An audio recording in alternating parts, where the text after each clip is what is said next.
Jonathan, Jarry, hey, how are you? Good. You're from Montreal. Indeed. I was born just outside of Montreal. Did you know that the stop signs in Montreal have 3 letters? WWT stands for Whoa Whoa Tabarnak. Why don't you come on up? And we love these science stories, but did they really happen? Come on up, Jonathan.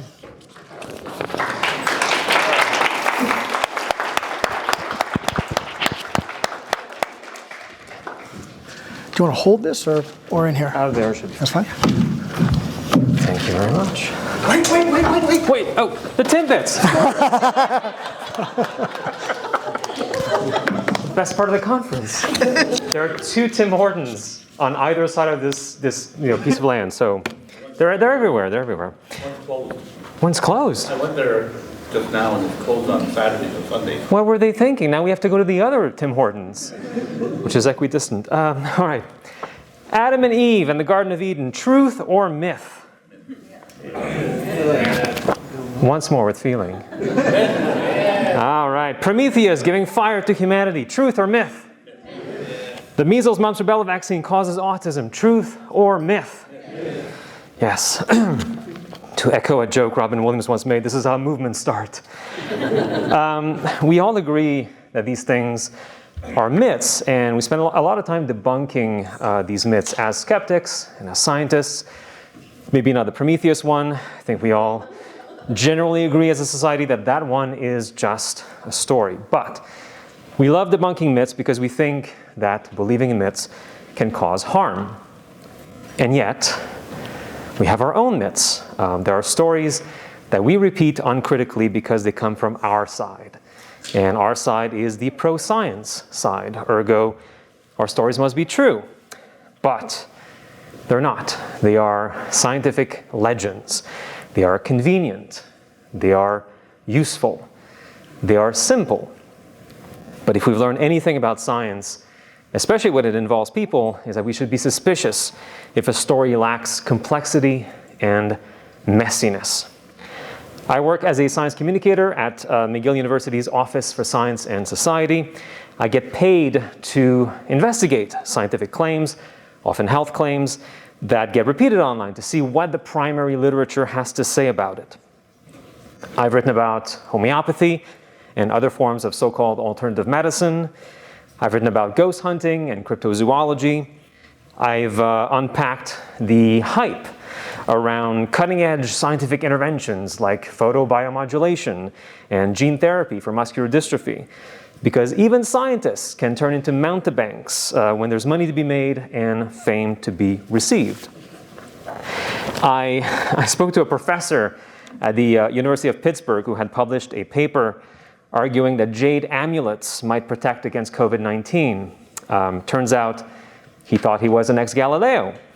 Even though he studied molecular biology, he learned about physics in his spare time, and he wrote a paper proposing a theory of everything.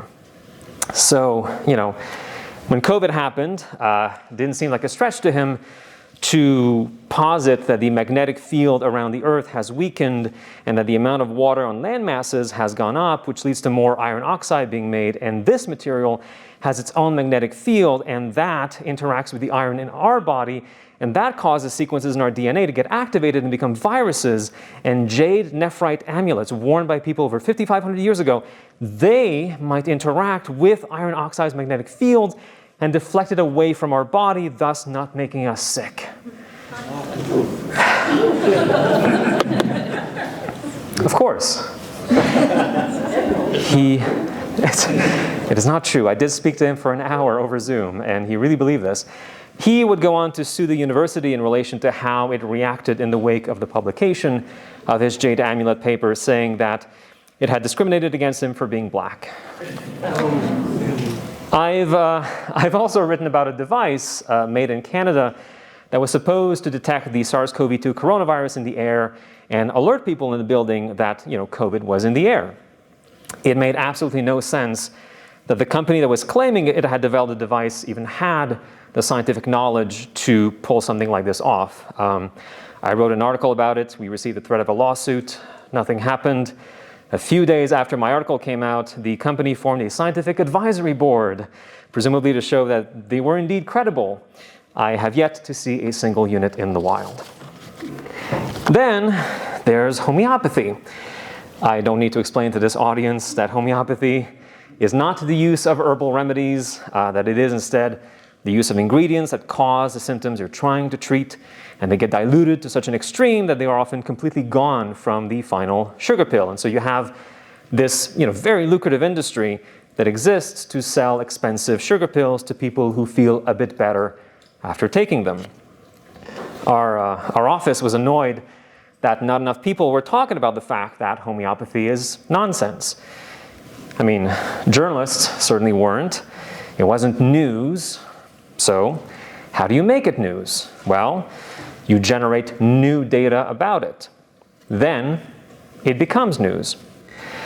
So I decided to call 150 pharmacies in Montreal to know if they sold oscillococcinum, which is a popular homeopathic remedy for the flu. And I did that in the middle of flu season. And it turns out that A, it's really hard getting a pharmacy employee to understand what you mean when you say the word oscillococcinum. B, it's really annoying to have to spell out the word oscillococcinum 150 times. And C, 2/3 of Montreal pharmacies sell this thing. So that became news.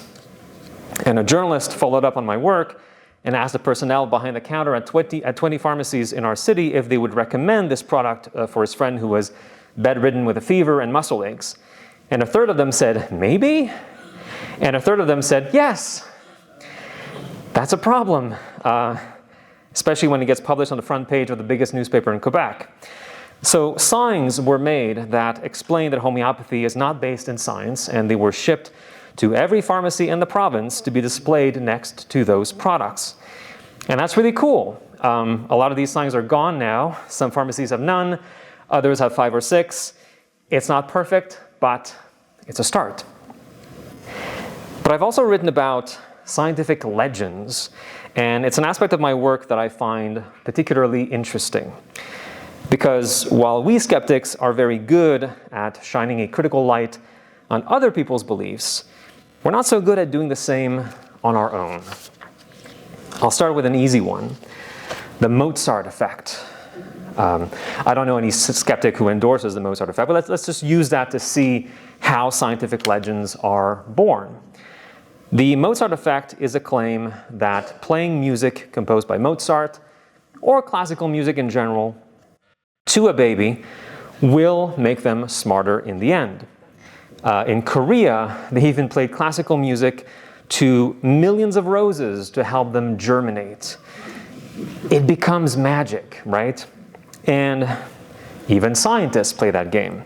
I've read papers where actual researchers speculate as to how, neurologically speaking, Mozart's music might make babies smarter.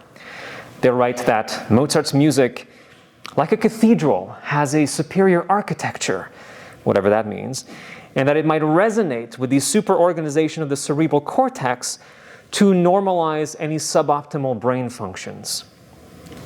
I once, in a tweet, referred to this phenomenon as mechanism masturbation, which is when scientists masturbate furiously in front of their manuscript, trying to come up with a mechanistic explanation for why watermelon seeds might cure schizophrenia before they have convincingly established that it does. It's very self-serving, it's pleasurable, not very productive.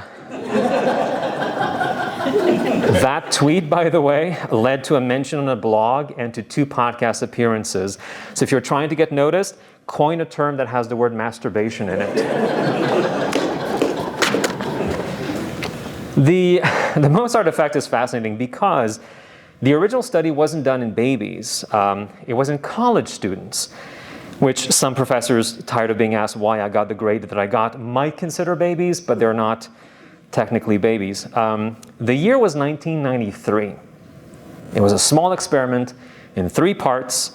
36 college students listened to 10 minutes worth of a Mozart piece, sonata for 2 pianos in D major, for those of you keeping track.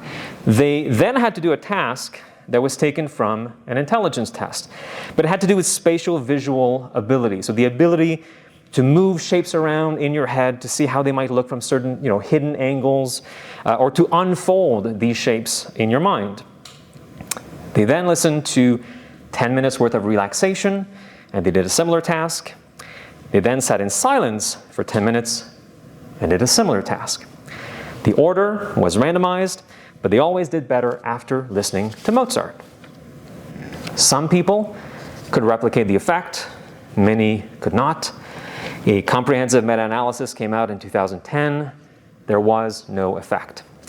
But still, to this day, many people believe in the magical properties of Mozart's music. And there are complex and interesting psychological and societal factors at play here. The alleged effect was discovered in the 90s, and the movie Amadeus had come out in '84. In '91, people celebrated the 200th anniversary of Mozart's death. George H.W. Bush declared the 90s to be the decade of the brain. And, parents are always anxious about maximizing their child's potential.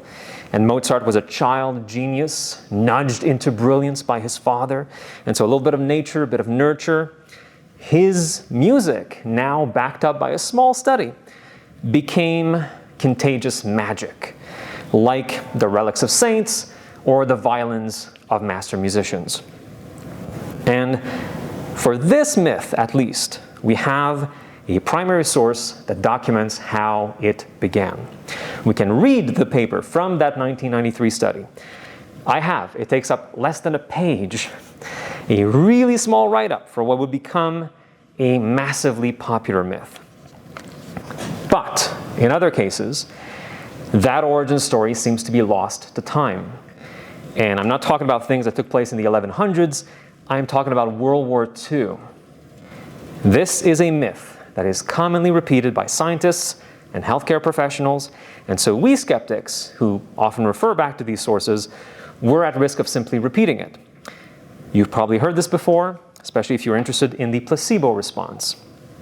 The story is focused on Dr. Henry Beecher. This is also something that we should pay attention to when all of the credit is given to a single person, usually a man, in the history of science. Be skeptical. Dr. Beecher was an MD. He graduated from Harvard in the early 1930s.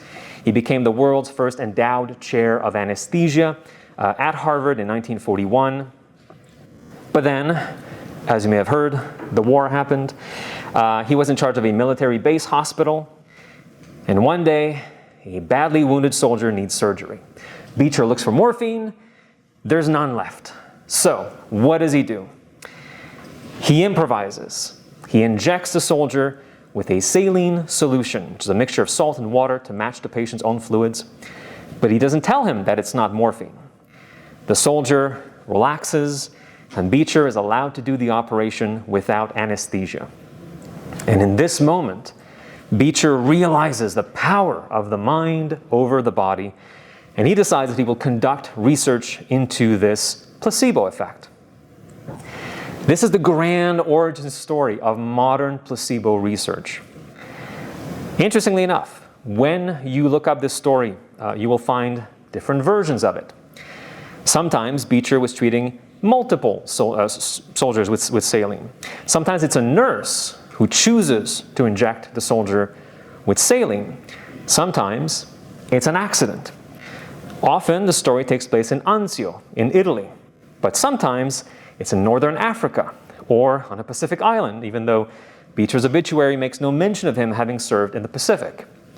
In a book I saw online, it's not saline that triggers a placebo effect, but cigarettes. I heard that this story was in doubt from Mike Hall, who is one of the hosts of the Skeptics with the K podcast, and I worked with him to try and track this story down. Because when you read Beecher's own papers, there is none that mention this specific story. Two of his papers are often cited as the source for this story. Neither of them mentions it. This is sloppy scholarship, but it happens all the time in research, unfortunately. Following the release of this podcast episode, one listener on Twitter said, "Hey, this is strange. It sounds like an episode of MASH." And indeed, there is a very similar storyline in the season 6 finale of the popular TV show MASH, which aired in 1978. The show takes place inside of a mobile army surgical hospital during the Korean War. They run out of morphine because they suspect that their stock is contaminated. The colonel tells them a story from his youth in which sugar pills were used to get rid of a migraine. And so the doctors scrape powdered sugar off of donuts, they stuff it into capsules, and they give the pills to the soldiers in pain. And almost half of them improve. Now that sounds an awful lot like the story of Henry Beecher doing something similar with saline. And so I thought, could it be that this episode of MASH got sort of smashed with Beecher's early research into placebos, and that is how this myth was created? Now, how do you verify that, right? How do you know where that MASH storyline came from? Well, you talk to its writer. This episode was written by a man named Alan Freeman. I spent a bit of time on the internet, and I managed to track him down. He used to teach business at a college in New York. They put me in touch with him via email, and I asked him, where did this storyline come from?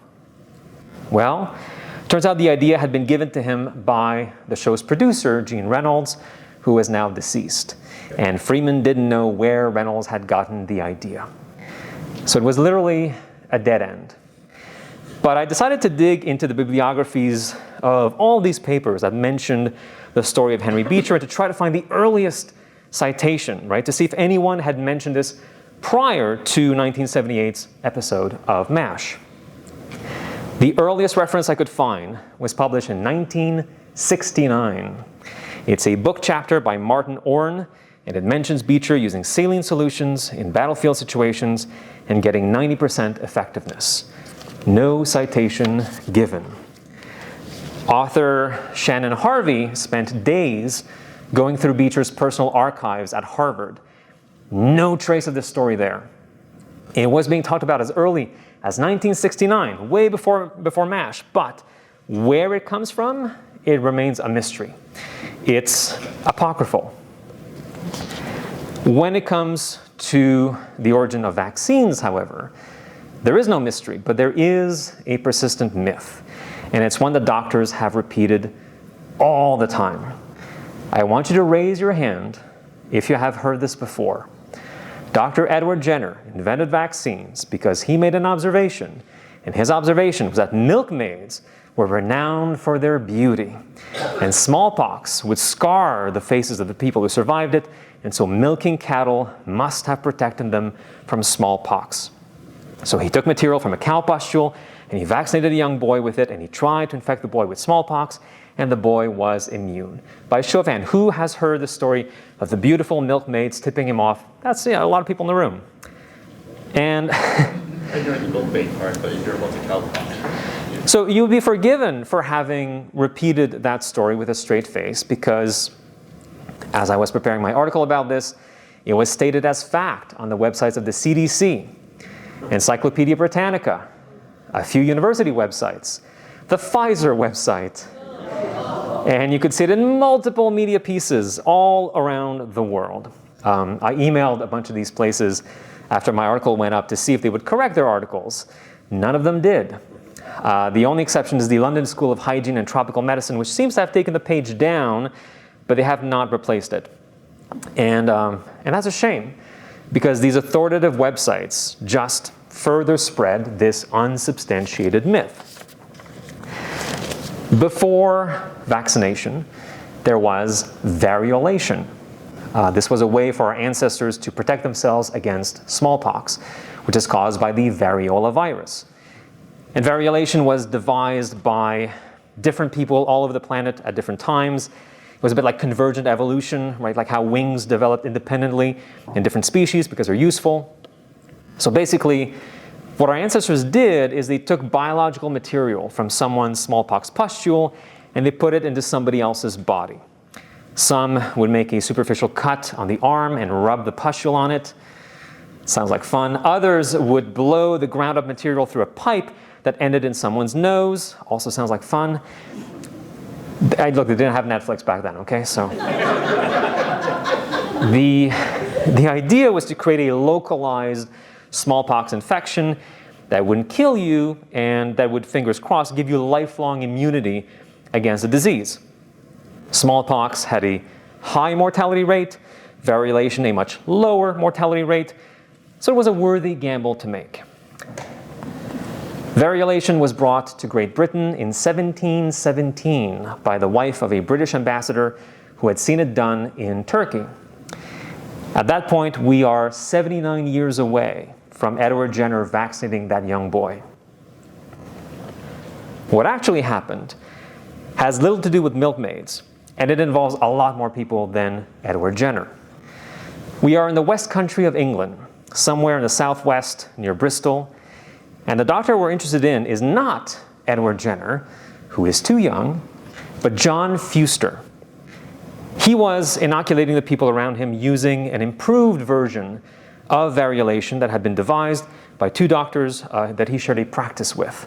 And Fuster noticed that sometimes a person he inoculated would not develop a pus-filled blister on their skin.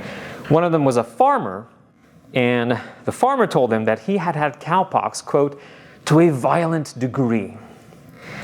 Cowpox, we now know, is caused by a similar virus to smallpox. When we catch cowpox, you typically see red blisters on the fingers, on the hands, on the face. Used to spread easily back when we were manually milking cows.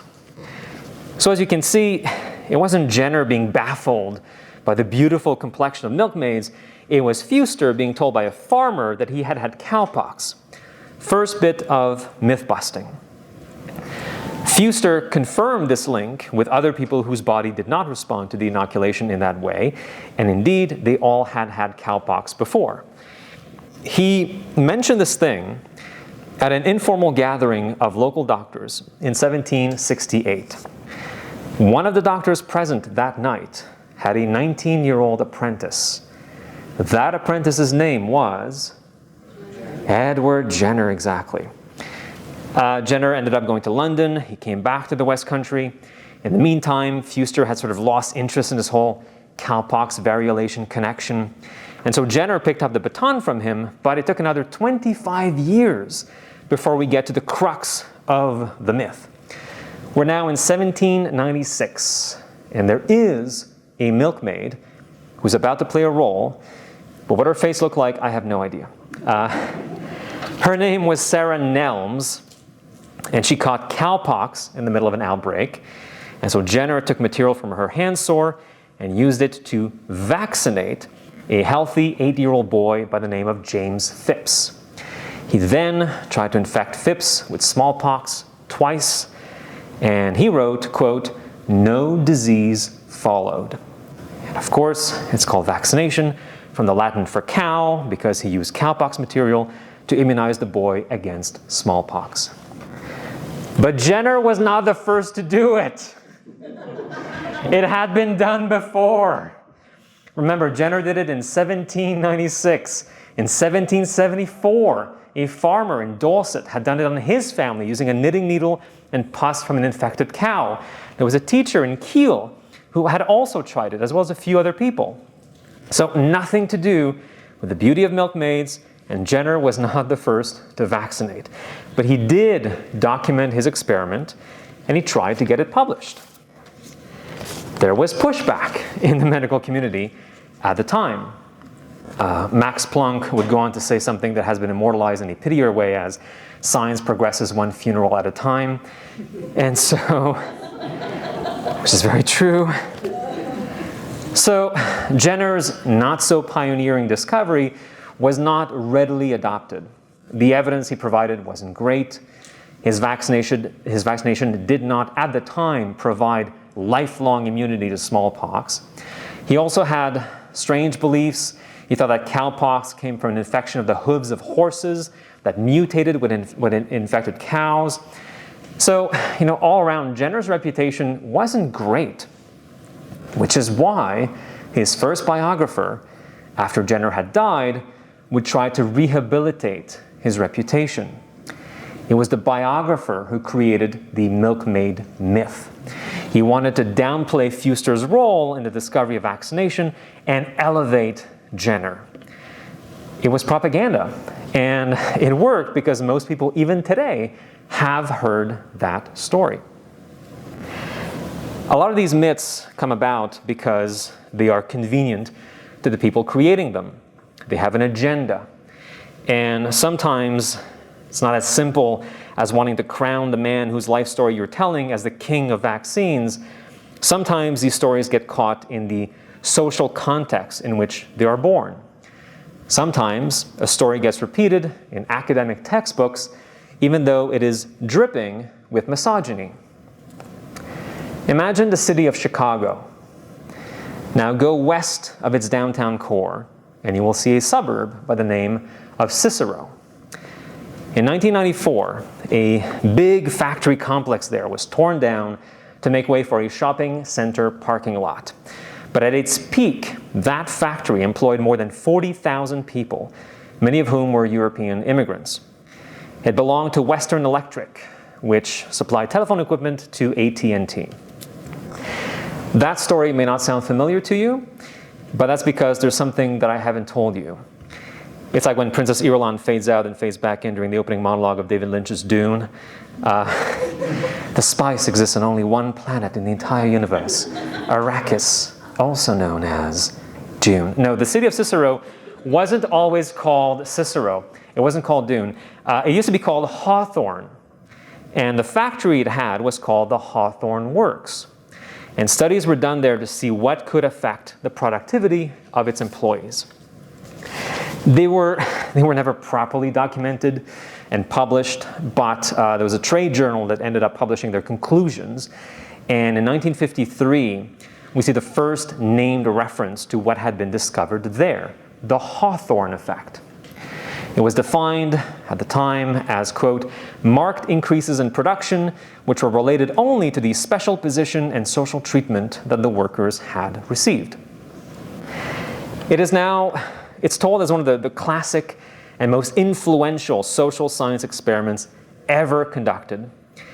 And just like the Mozart effect, where either Mozart's music or classical music in general became magic, or like the story of Henry Beecher, which places him all over the world, depending on who's telling the story, the Hawthorne effect has become whatever the teller of the tale wants to believe. It can mean that giving workers special attention changes their behavior. It can mean that people who are aware of being studied will change their behavior. It can mean they're trying to please the experimenters, or it can mean they formed an idea of what was expected of them, or it can mean they're just playing along. And it has become a useful sticker to slap on anything odd that happened when you were studying human participants. Something strange happened, must be the Hawthorne effect. So, I'll cut scientists and skeptics some slack because, again, these studies were never properly published, and so how are we to know what really happened? But in 2011, two researchers found data from the Hawthorne studies on microfilm in university archives, and they analyzed them. One of these two researchers, if you can believe it, is Stephen D. Levitt, one of the co-hosts of Freakonomics. There were many studies conducted at the Hawthorne Works, and what Levitt and his co-author looked at were the illumination experiments. Those were done between 1924 and 1927. Very, very messy experiments by today's standards. They would change the lights, and then they would observe that productivity went up, except that they changed them on Sundays, which was the one day that the employees had off. Obviously, when you've been working for 6 straight days, you're going to be more productive after your day off if you're well rested. The light also varied quite a bit outside of the changes that were being made because there was natural sunlight coming through, and that changed by the season, and there were voltage fluctuations in the main generator. Many of their experiments lacked a control group. I don't think that we can conclude anything from this string of sloppy illumination experiments. But things get really interesting with the relay studies that were done at the Hawthorne Works. Relays were used in telephone exchanges. They were switches that were electrically operated. Women would assemble them at the factory by doing 32 distinct operations with each hand, and then they would drop the completed relay down a chute, and it would be recorded. They had to do this for up to 9 hours a day, up to 5.5 days a week, 300 days a year. If you're thinking of complaining about your job, remember the women of Hawthorne Works. They took 5 women off of the main factory floor, and they put them in a test room where they continued assembling relays, but the conditions of their work were changed. This took place over many, many years, from 1927 to 1932. Men oversaw the studies, and they played with the length of the women's breaks, where they were sitting, the incentives they were given. And the legend that came out of all of this was that no matter what the experimenters did, the women worked harder. This is not true. The data was reanalyzed in the 1990s, and that is not what happened, despite what is often described in textbooks. In the middle of this long string of experiments, the Great Depression happened. And so an employee might conceivably work harder to avoid being unemployed and having to find work in a pretty bleak landscape. What also goes unsaid is that the women worked harder in part because they held more power in the test room. They were less supervised, and they were consulted regarding their work conditions. Some of these women were interviewed 50 years later, and they said they worked harder because their boss on the main floor had been an asshole. They didn't want to go back. They also made more money in the test room. You think maybe that's why they worked harder? No, it must be that women happily work harder when stuff happens around them. Crazy women. And some of the 5 women were replaced over the years. It wasn't always the same 5 women. The men who oversaw the study were not exactly objective scientists. They replaced one of the women because she'd gone Bolshevik. And also, apparently, she had been anemic, which gave her paranoid preoccupations. So basically, women were hysterical, and they worked harder when stuff they didn't understand was happening around them, which is why, when study participants behave differently, it's called the Hawthorne effect. This is why, as skeptics, it is so important for us to go back to primary sources when we can. Not, I fucking love science, not the New York Times, but the scientific papers that describe how something began. We have to get as close to the original material as possible because it morphs in the telling. The Hawthorne effect is not at all how it is being described to undergraduate students the world over. And it's really rich, as a historian observed, that the recognition that employees, like their bosses, have feelings is being hailed as a scientific breakthrough. There is no Hawthorne effect.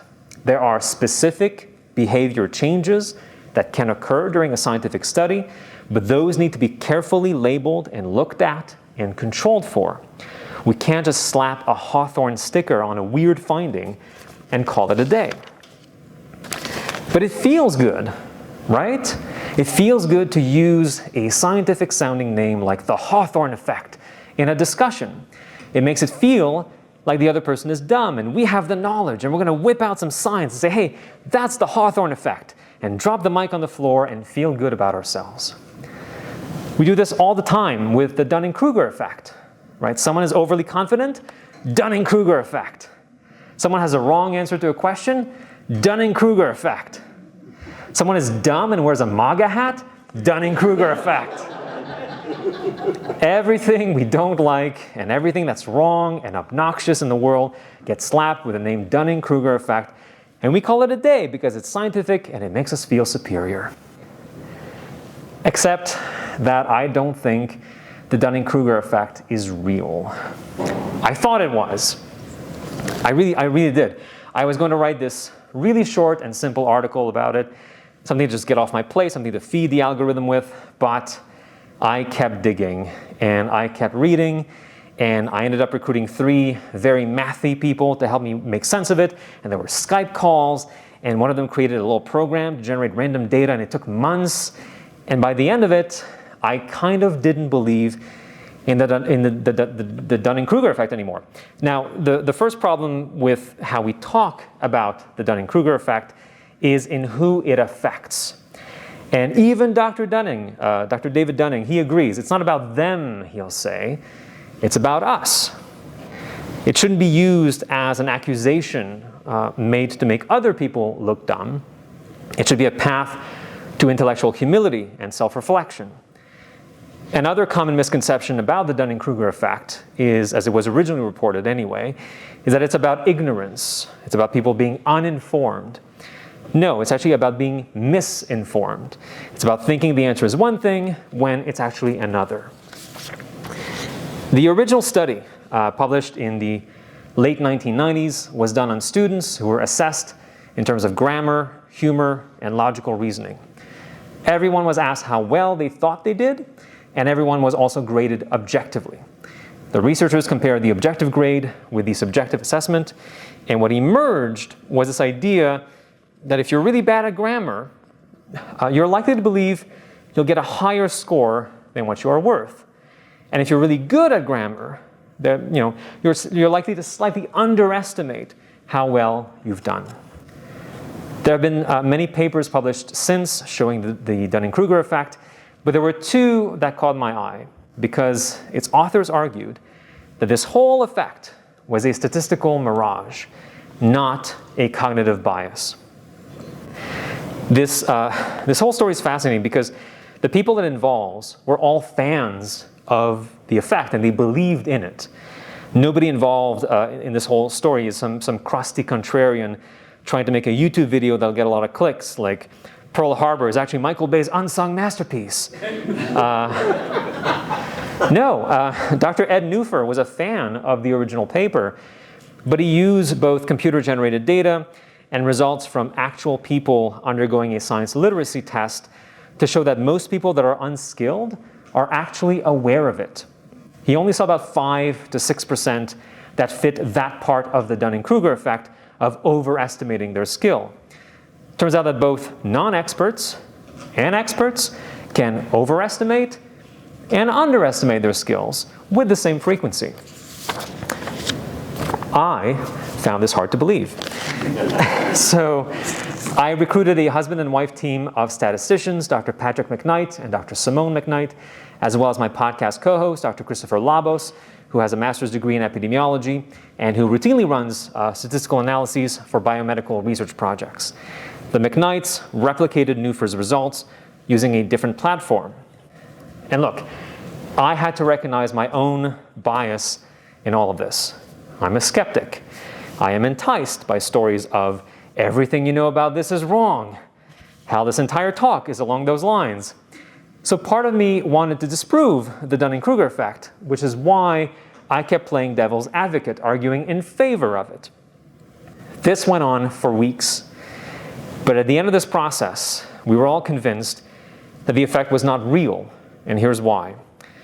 For an effect of human psychology to be real, it cannot be rigorously replicated using random noise.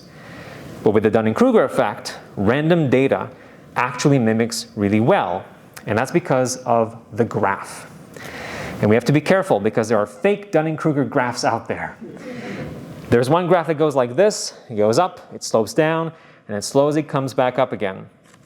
That is not how the data was graphed in the original paper.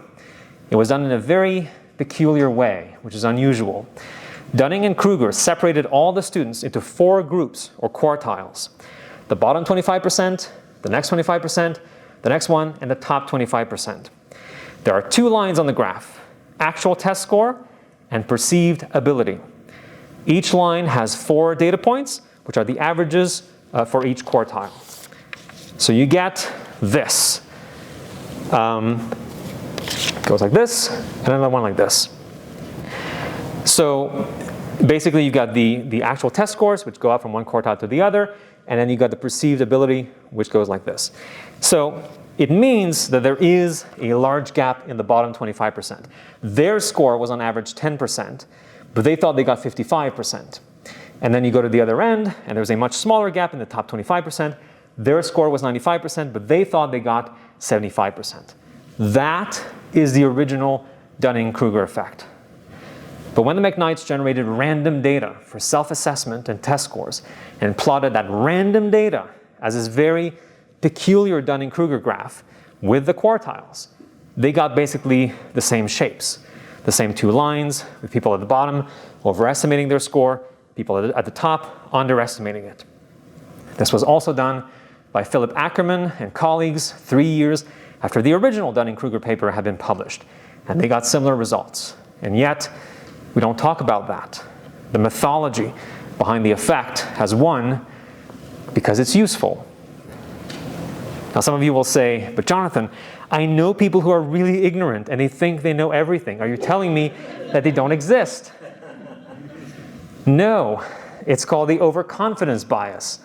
It already exists. We don't need a fancier name than that.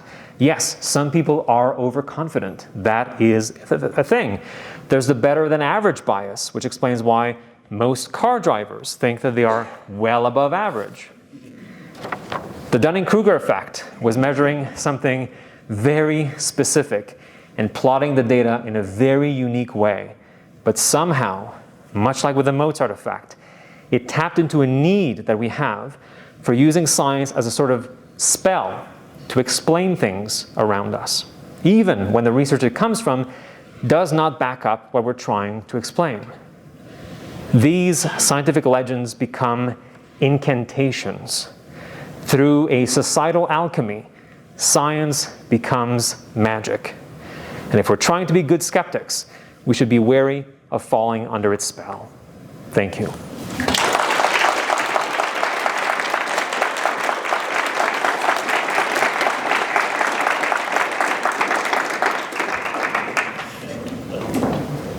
Thank you so much, Jonathan. Do we have the Dunning-Kruger effect about the Dunning-Kruger effect? I'm not even going to go there. It's too late in the day. Okay, somebody asks, what are your thoughts on the replication crisis? Is that framing valid? Yeah, I think that it is.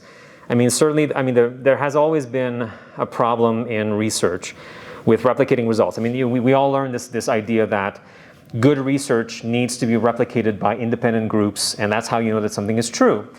But in practice, scientists are not incentivized to do that. There's not a lot of money to try and replicate someone else's findings. Certainly there are projects that are dedicated to this, but they're not drowning in cash. And genetics a few decades ago went through a replication crisis, got much better after that. Psychology then went through it. I think that's when the news cycle picked up on it about 10, 15 years ago. Yeah, it is a very real thing.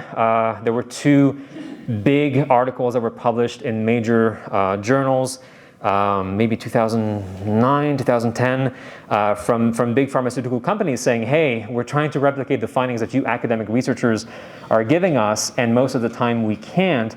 We want to develop cancer drugs based on these results, but we can't. So it's not just a problem of, oh, pharma is bad and academia is good. There's a lot of bad research being done in academia as well. Overall, we are still making valid discoveries. We're still moving forward, but I think that the whole system is very inefficient, and in large parts is because we have decided to give researchers really bad incentives with which to do research, which has led to a lot of findings getting published in the literature because they're sexy, even though they can't be reproduced. And sometimes we don't even know that because there's very little money in trying to reproduce results. And there's a bias against publishing negative results. Yeah, exactly, because they're not sexy. And yet they're just as informative as positive findings. And there are certain journals that are dedicated to publishing negative findings, but again, if you put this on your CV, if you're a professor and you're looking for tenure, that is not seen as sexy and cool and worthy of tenure. Another question, are you saying that Dunning-Kruger is just a psychological version of regression to the mean? Is it not useful to describe human behavior in this way? So, whoever wrote this question, whoever wrote this question, okay. All right, you will have to read my article because there's a short discussion about it there that is well beyond my capacity, because we had this discussion amongst ourselves, And because some people have indeed argued that it is just regression to the mean, and the people that I work with were like, well, not technically, no, it's not. And they gave me reasons. I was like, I'm not a mathematician, but thank you. You seem to have figured that one out. But yes, it is an argument that's been put forward to explain the Dunning-Kruger effect, but that does not seem to be technically valid. I'll leave it at that. One more. The quote, science, I still see being used today as Myers-Briggs. Oh, God. Well, that's interesting because I did attempt to write an article about the Myers-Briggs test. And I went to the literature and, I studied biochemistry, molecular biology, and so much of the answer to the question of is Myers-Briggs valid or not has to do with how do we evaluate psychometric tools. And I felt like I was so outside of my domain of expertise that I didn't feel comfortable assessing the literature on this particular question. So I have left it to other people. I believe Stuart Weiss has written about this. There have been some very good people with the proper background in psychology and psychological research who have tackled this. And as far as I know, it is more or less pseudoscience. But sometimes I have to look at the limits of what I'm capable of addressing and decide, you know what, this is not for me. Well, thank you for that answer. Yeah, it seems kind of horoscopy. Yeah, and again, as a sort of parallel to what I've been talking about, it becomes very useful to people. I mean, we love to be put in these categories. We love to see, oh, I belong to this group over there, and these are the predictions that are made for people like me, and I have a community. I wrote a whole article about how astrology is not even being defended as being scientific anymore. People just find it useful. And, it becomes this kind of weird tool that is, people use it, they know it's not real, but they find it useful, and the world is slowly falling apart, and especially if you're part of a community that has been oppressed in the past, it gives you some feeling of control over your life. And so a lot of these things, they end up in that very nebulous zone of, well, I know it's not true, but it's useful as a tool for self-reflection. But then there are certain days when you might take that a little too far, and you might act on it in a way that you probably shouldn't because it's bullshit. But yeah, people find these things useful. And it's difficult for us skeptics because we don't have great things to offer as replacements. What we offer is uncertainty. And the human brain is not great at dealing with uncertainty. We are all learning to make peace with that kind of uncertainty as skeptics, as atheists. But the average person has a difficult time with this. So we don't have a great alternative, very sexy alternative. Thank you so much, John. And thank you for all your questions. Jonathan, Jarry, Elias, Dr. John,